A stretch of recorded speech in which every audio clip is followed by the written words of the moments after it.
Hello, everyone, and welcome back to the channel. This is episode 3 of Flex Your Vote, where we will be breaking down Proposition 28.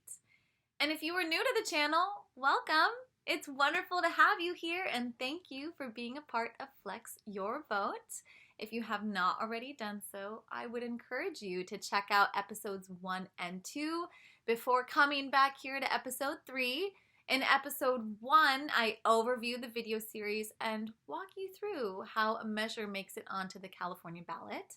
And in episode 2, we dive right into Propositions 26 and 27. So check those out and then come on right back here. And if you are continuing on this journey with me, I'm so happy that you have returned and that you are here for another proposition overview. Proposition 28 is probably the most straightforward of the 7 measures on the 2022 California ballot. And interestingly enough, there's actually no opposition that has been introduced for Proposition 28.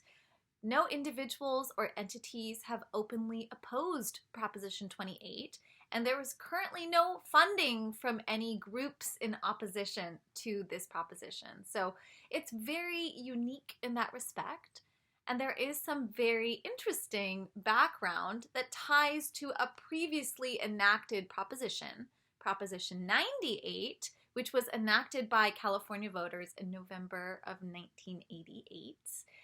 And this proposition also touches on some important policy considerations. It's concerning our public education system in the state of California. So, very interesting proposition to dive into today. But before we dive in, I would of course love to thank and shout out my resources, Cal Matters and California Choices. I will again link them down below and again encourage you to check out those resources as a supplement to these videos.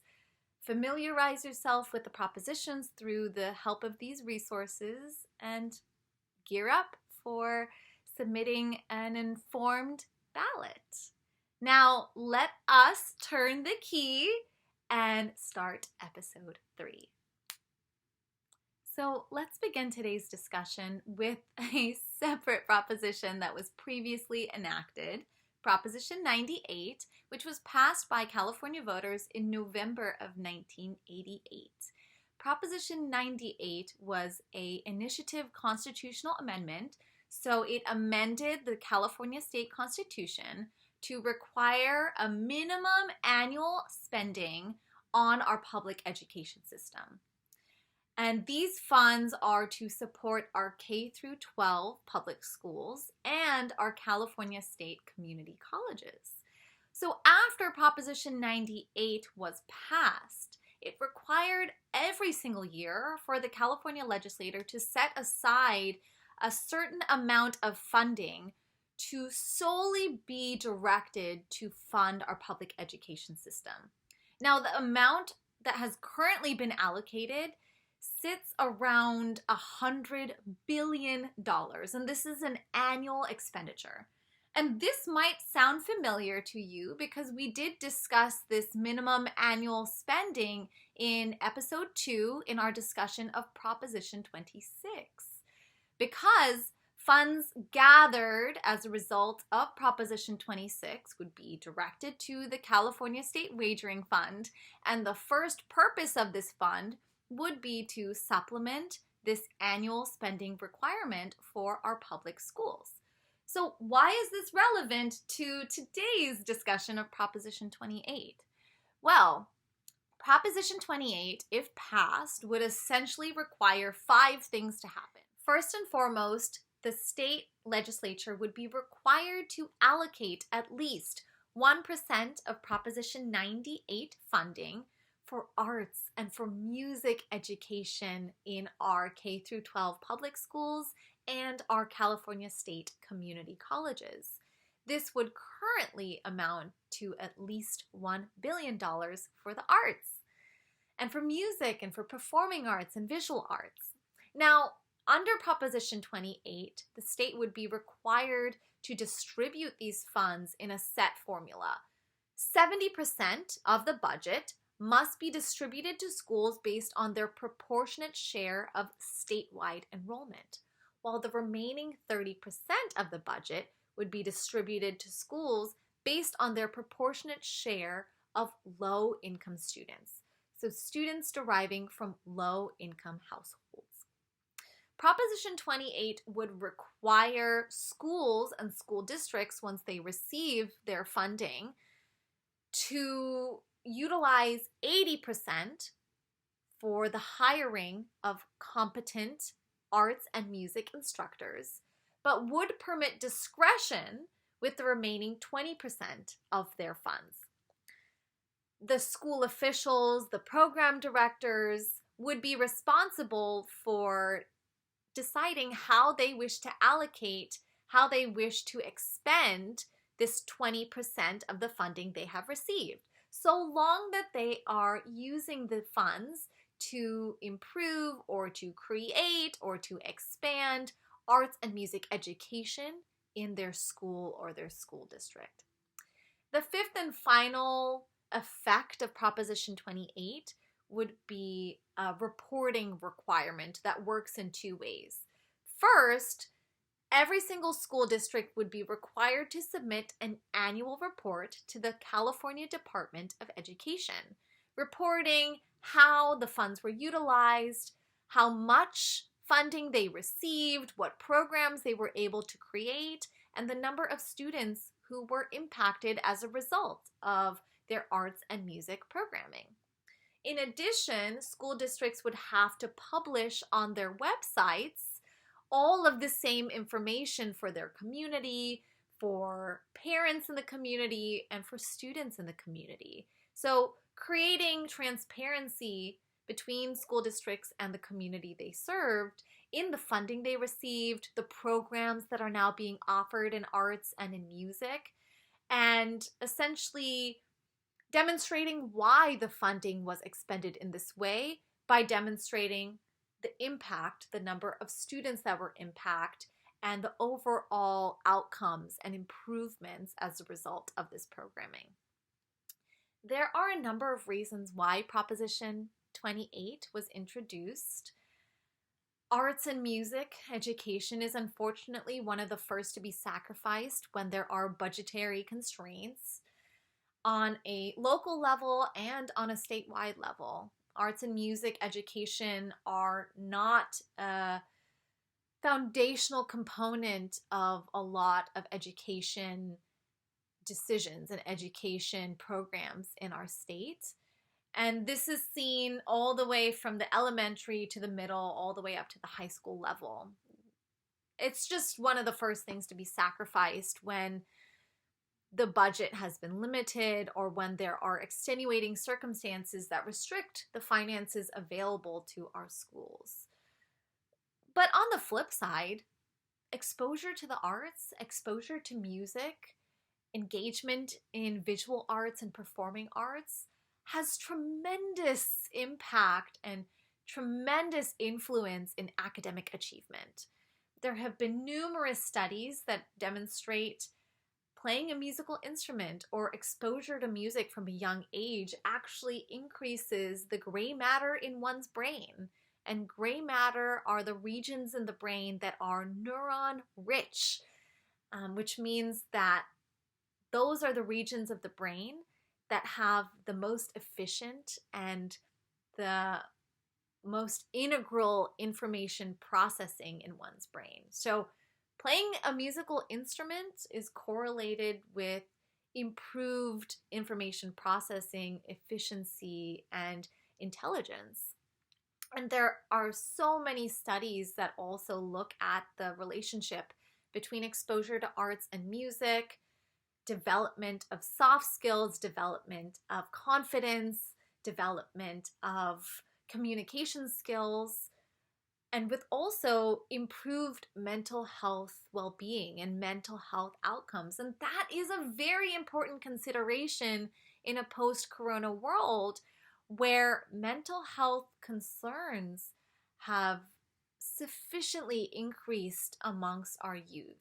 So really, engaging and investing in arts and music programming could have a protective effect long term on the health and well-being of our youth. Not to even mention the correlation with academic achievement, which we touched on briefly, but there have been numerous studies, including in 2017, a study by the Pew Research Group that essentially ranked countries' education systems all around the globe and looked at academic achievement in reading, in science, and in mathematics. And no surprise, the United States ranked quite poorly, ranked about 24th or lower in each of those categories in reading, mathematics, and science. And the country that ranked number one in all three categories, Singapore, has a very robust and integrated arts and music program in all of their schools from a very, very young schooling age. So there's a lot of benefit if we choose to invest in arts and music education.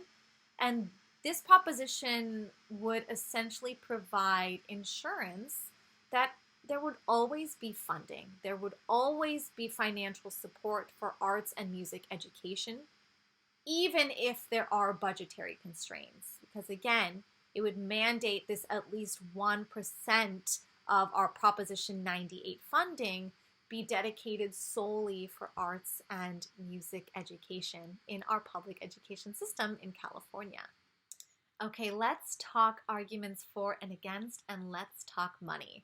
As I shared, this proposition is unique in the fact that there have only been official arguments submitted in favor of this proposition. And thus far, no official arguments have been submitted on behalf of opponents to this proposition. Supporters have thus far invested $9.9 million into this race. No money has been expended on behalf of opponents to this proposition. Supporters point to numerous arguments in favor. First and foremost, that only about 1 in 5 schools in California actually have a comprehensive, robust program for arts and music education in their schools. And investing in arts and music as a result of this proposition would help to reverse this trend.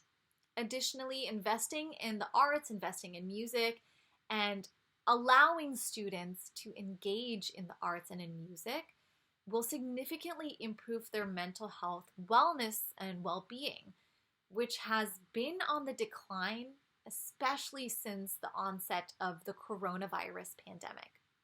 And as a result of Proposition 28, there would be the generating of a tremendous number of jobs for instructors in the arts and in music, and that would translate to a statewide benefit. And for this reason, a significant number of teachers' unions actually weigh in favor of Proposition 28.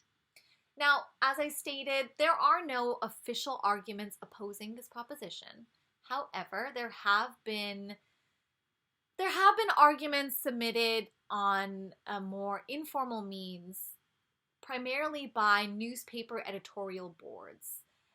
These entities have been making the argument that Proposition 28 would amount to ballot box budgeting. And this is a term largely used in the negative. And it essentially means that enacting this type of proposition would tie the hands of our legislature when it comes time for them to manage our budget and to make cuts due to financial considerations, economic downturn, etc. And so passing Proposition 28 would eliminate discretion of our legislature to make effective and necessary changes to our budget, because this proposition would require that kind of threshold amount to always be reserved for arts and music education programming. That is an overview of Proposition 28. I hope that it was informative, but I also hope that it triggered fond memories for you of your engagement in the arts and in music, and connections with how that benefited your well-being and how that might have improved your academic experience. And I think that is a very important part in our decision making as it relates to this particular proposition. Please stay tuned for upcoming episodes overviewing the remaining propositions on our 2022 California ballot.